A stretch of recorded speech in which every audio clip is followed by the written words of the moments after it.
From time to time, instructors need to deploy tests which are administered through the Respondus Lockdown Browser and proctoring software.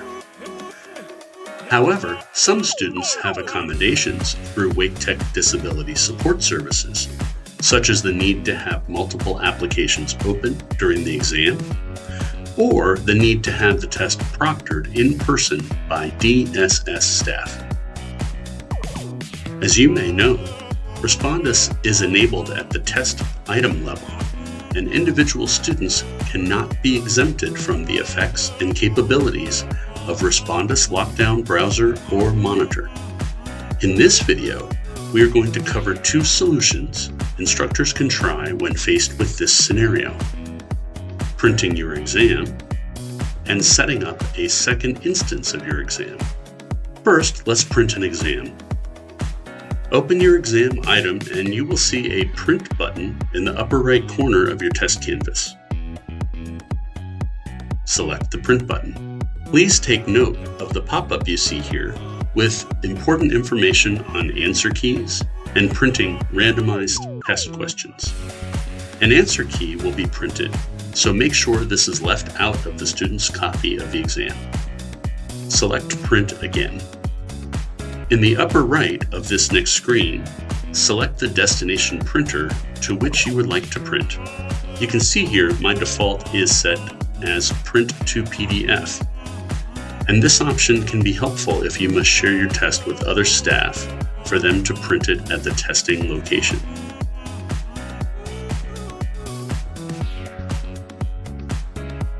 Setting up a second instance of your exam to which only the student needing accommodations has access, and which is not Respondus enabled, is the best option if the test must be delivered digitally and automatically scored by Blackboard, such as if your course is 100% asynchronous and the student lives far from campus. Here is how to set up a second instance. The accommodated student is going to have to be able to find the test item easily. So, following my course's logic, I am placing it right here next to the other exam. Don't worry, when I'm through, no one else will even know the test is there except this individual. To make sure my second instance is like the first in every way except what I'm changing, I'm going to make an exact copy and then disable Respondus for it. Select the plus button and then copy content. I will drill down on this screen into the same course I'm currently in, and I find that the first test instance is listed there. Place a green check mark to the left of it.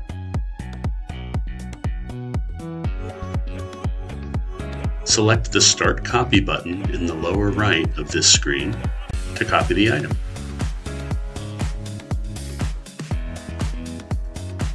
The first thing I'm going to do in this new test I've created is to give that second test instance a new title. So I'll get rid of the Respondus messaging and change the date so it is easy to tell the difference between the two. Next, I'm going to enter the Assessment Settings panel, scroll down to Respondus, and enter the Respondus Lockdown dashboard.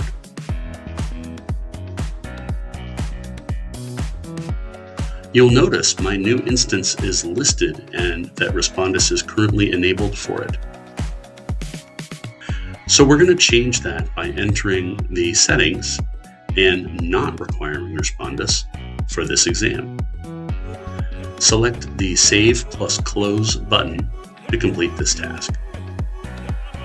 And when you see the Not Required badge listed in this column, you can exit Respondus.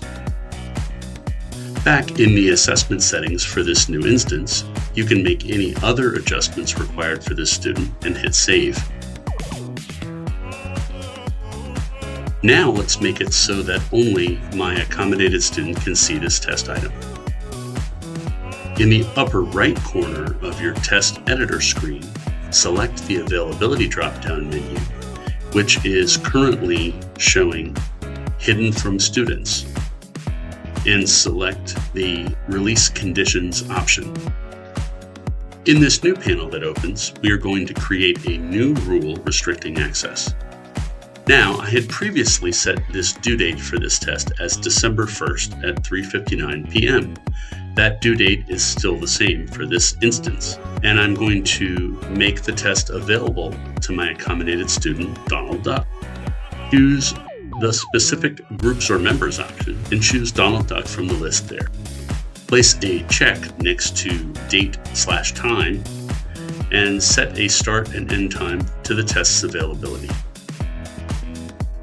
The end time for the test's availability has to be after the due date.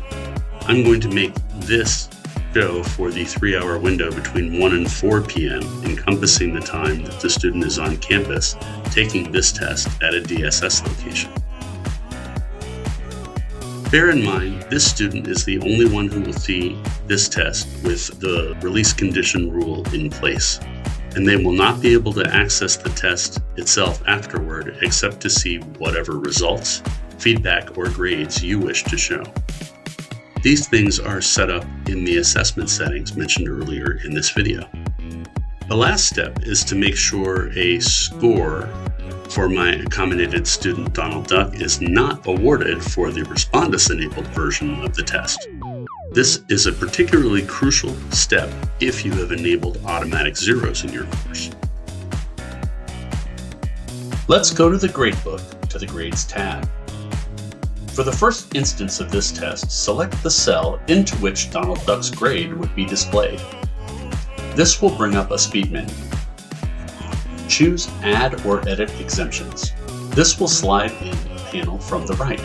Select the checkbox to add the exemption. Once added, the cell will show that this condition is set with the exempt badge here. Unfortunately, there is no getting around having 2 columns in the gradebook for this solution. But if you keep the item names straight, you should be fine. Remember, from the student's perspective, only the student with accommodations will see the second test instance.